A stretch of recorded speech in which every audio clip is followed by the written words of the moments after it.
இல்லை, இன்னைக்கு தான் முதல்ல நாங்கள் ஆரம்பித்தோம். இன்னைக்கு முதல்ல ஆரம்பிக்கும் போதே நான் தான் சொல்கிறேன், நாங்கள் யாரையும் குறை சொல்லணும். பெரம்பூரில் ரொம்ப ரொம்ப நேர்மையான ஒரு அதிகாரிகள் இருந்தனால அது வந்து கரெக்டாக இருந்துச்சு. ஆனால் கொளத்தூரில் மட்டும் ஏன் எங்களால் போக முடியல? எங்களோட பிரச்சாரத்தை ஏன் ஆன் ஸ்பாட்டுக்கு எங்களால் போக முடியல?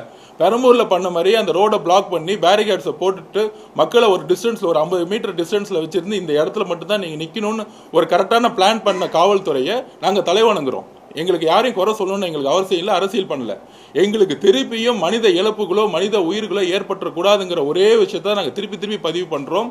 அரசியலில் ஜனநாயக பூர்வமாக நம்ம எதுக்கலாம், சண்டை போடலாம், ஓட்டில் வந்து மக்கள் டிசைட் பண்ணிட்டோம். ஆனால் மக்களுடைய பாதுகாப்பை வச்சு ஒரு கட்சியும் ஒரு தலைவரையும் ஒரு விஷயத்தை கிரியேட் பண்ணுறது திமுக அப்பையிலேருந்து முற்பட்டுட்டே இருக்குது. ஏன்னா அவங்களுக்கு பேசுறதுக்கு எதுவுமே கிடையாது. இந்த விஷயத்தை நாங்கள் திருப்பி பதிவு பண்ணுறோம். திமுகவுடைய தலைவருடைய ஸ்டாலின் அவர்கள் தான் அப்பையிலேருந்து கரூர் இன்சிடென்ட்லேருந்து அது பண்ணிக்கிட்டே இருக்கிறாரு.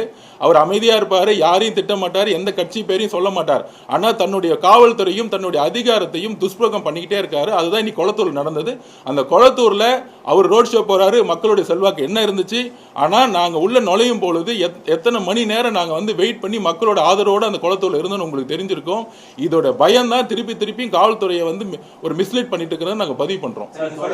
இது தமிழகம் முழுவதும் நடக்கக்கூடாதுங்கிறதுக்காக தான் இதை சீரியஸா எடுத்து இன்னைக்கு கேம்பெயினை நாங்க நிப்பாட்டி நாளைக்கு வந்து முறையில்லான்னு இருக்கோம். காவல்துறையை உடனடியாக பொதுவாக எந்த ஸ்டேட்ல எலெக்ஷன் கமிஷன் வந்தாலும் ஒரு சுழற்சி அடிப்படையில் மாட்டுவாங்க. இன்னும் மாற்றப்படலை. அதை நாங்கள் கடுமையாக நாளைக்கு வலியுறுத்துவோம். நீங்க சொல்லும் போதே அதிகாரம் இல்லாத ஒரு இடத்துல ஆர்வோ வந்து உங்களுக்கு முறையான பர்மிஷன் தான். பெரம்பூர்ல ஆர்வோ கண்ட்ரோல்ல இருக்க காவல்துறை வந்து உங்களுக்கு முறையான பர்மிஷன் கொடுக்குறாங்க ஆர்வோட உத்தரவுக்கு. கொளத்தூர்ல கொடுக்க மாட்டேங்கிறாங்க சொல்றது முரணா இல்லையா? ஒரு தொகுதியில ஒரு ஆர்வம் கொடுக்குறாங்க, தேர்தல் ஆணைய கட்டுப்பாட்டுல இருக்க ஒரு ஆர்வம் வந்து கொடுக்குறாரு, இன்னொரு தொகுதியில கொடுக்க மாட்டேங்கிறது முரணா இல்லையா? இல்ல, அதுதான் நான் திருப்பி சொல்றேன். ஆர்வ பர்மிஷன் கொடுத்தாலும் லாண்ட் ஆர்டர் வந்து அந்த காவல்துறை கிட்ட இருக்கு. என்ஓசிங்கிறது காவல்துறை தான் கொடுக்குறாங்க. நான் அந்த காவல்துறை வந்து இன்னும் மு க ஸ்டாலின் சார் சிஎம்மா இருக்கும் பொழுது என்ன யாரெல்லாம் அப்பாயின்மெண்ட் பண்ணப்பட்டாங்களோ அவங்களே தான் கண்டினியூ ஆகிறாங்க.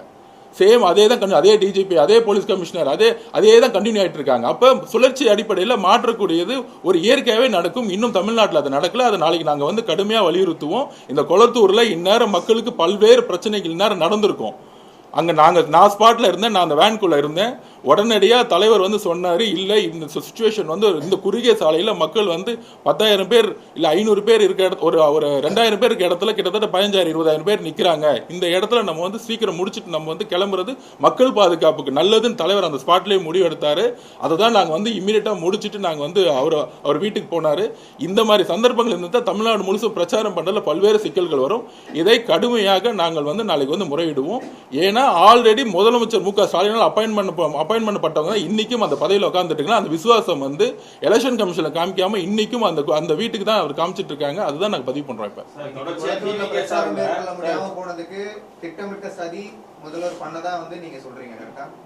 கண்டிப்பா தன்னுடைய தொகுதிக்கு வரக்கூடாதுன்னு அவர் வந்து தன்னுடைய தொகுதி அவருக்கு வந்து தெரியும். இன்னைக்கு அவர் ரோட் ஷோ பண்ணாரு, எந்த மக்கள் செல்வாக்கும் இல்லை. நீங்களே பார்த்துருப்பீங்க வீடியோவில். ஒரு 20 பவுன்சர் சுற்றி இருக்கிறாங்க, போலீஸ் ஆஃபீஸர் மட்டும்தான் இருக்க, மக்கள் கிடையாது. ஆனால் ஒரு மக்கள் சக்தி வாய்ந்ததாக ஒரு தலைவர் வரும்பொழுது அவர் உள்ளே விடக்கூடாது. எப்பயுமே காம்படிஷனில் தனியாக நின்று யாருமே காம்படிஷன் இல்லாமல் ஜெயிச்சிட்டு இருக்காரு. இன்னைக்கு ஒரு காம்படிஷன் வரும்போது அந்த போட்டியே வரக்கூடாது, தொகுதிக்குள்ளே வரக்கூடாதுன்னு சொல்லிட்டு காவல்துறையை வந்து அவர் பாட்டி எந்த வித வேலை செய்ய விடாமல் நிப்பாட்டி இருக்கிறாரு. அதுதான் நீங்களே இன்னைக்கு வீடியோ நீங்க தான் ப்ரூஃப். ஏன்னா எல்லா மீடியாவும் கூட சேர்ந்தே வந்தாங்க, வேன் பின்னாடியே வந்தாங்க, வேன் முன்னாடியே வந்தாங்க. பெரம்பூர்ல எந்த அளவுக்கு காவல்துறை ஒரு பக்காவா பிளான் பண்ணி அந்த பிரச்சாரத்துக்கு எங்களுக்கு சப்போர்ட் பண்ணாங்க. நாங்களும் அவங்களுக்கு என்னெல்லாம் தேவையோ அன்னைக்கு சப்போர்ட் பண்ணோம். இன்னைக்கு பெரம்பூர்ல நாங்க எந்த கட்சிக்காரங்களும் கூப்பிடவே இல்லை. நீங்க மாவட்ட செயலாளர் கேளுங்க, எந்த விதமான கட்சிக்காரங்களும் நாங்கள் அழைக்கவே இல்லை. இயற்கையாக அந்த மக்கள் கூட்டம் தான் வந்தாரு, பேசினார், கிளம்பிட்டார். ஏன்னா எங்களுடைய பிரச்சாரம்ங்கிறது அவர் வந்து அந்த தொகுதியில் நின்று அந்த மக்கள் கிட்ட பேசி கூட்டத்தை கூட்டணும்னு எங்களுக்கு அவசியம் கிடையாது. நின்று பேசி லைவ்ல டிவியில பார்த்தாலே மக்கள் போதுங்கிறத எங்களோட அழைப்பு எப்பயுமே கொடுத்துட்டே இருக்கும். மித்தவங்க மாதிரி மித்த கட்சி மாதிரி மக்களை ஆர்கனைஸ் பண்ணி வண்டியில் கூட்டிட்டு வந்து நிற்க வேண்டிய பழக்கம் எங்களுக்கு கிடையாது. அமைதியான முறையில் அந்த தொகுதியில் மக்கள் கடமையாற்ற எங்கள் தலைவர் வரும்பொழுது ஒரு 20 நிமிஷம் அவர் பேசக்கூடிய பேச்சு மக்கள்கிட்ட டிவி வழியாகவும் சோசியல் மீடியா வழியாகவும் யூடியூப் வழியாகவும் வந்தாலே போதும்னு நினைச்சு தான் நாங்கள் பிரச்சாரத்தை உருவாக்கிட்டு இருக்கோம். அதனால கட்சிக்காரர்களோ மாவட்ட செயலர்களோ இந்த கூட்டத்தை கூட்டிட்டு வர பழக்கம் எங்களுக்கு இயற்கையாக கிடையாது. ரெண்டாவது, இவர் வெளியே வந்தா என்ன மாதிரி மக்கள் கூட்டம் வரும்னு ஆல்ரெடி தமிழ்நாடு பார்த்துருக்கு. அப்படி இருக்கும்போது காவல்துறைக்கு தெரியாதா பெரம்பூர்ல இருந்து கொளத்தூர் போறதுக்குள்ள என்ன மாதிரி சாலைகள் இருக்கு, எந்தெந்த ரோட பிளாக் பண்ணும் அப்படிங்கிறது ஏன் கொளத்தூர் இருக்க காவல்துறைக்கு மட்டும் தெரியல? இதுதான் சூழ்ச்சிங்கிறேன். இன்னைக்கு ஏதாவது இன்சிடென்ட் நடந்துருந்துச்சுன்னா உடனே திருப்பி வந்து விஜய் வந்து கொலை செஞ்சுட்டாரு, அவருக்கு வந்து வழி நடத்தல, கட்சி நடத்தல. காவல்துறை இன்றைக்கும் அவர் போட்ட கமிஷனர் தான், அவர் போட்ட கமிஷனர் தான் இருக்கிறார். எங்களுக்கு அவர் மேல வந்து எப்பயுமே ஒரு குற்றச்சாட்டு இருந்துகிட்டே இருக்கு. அப்ப தேர்தல் கமிஷன் மாத்தணும்னு கேட்கிறோம். நாளைக்கு கண்டிப்பா அது முறையுடன் தான் நான் பதிவு பண்றேன்.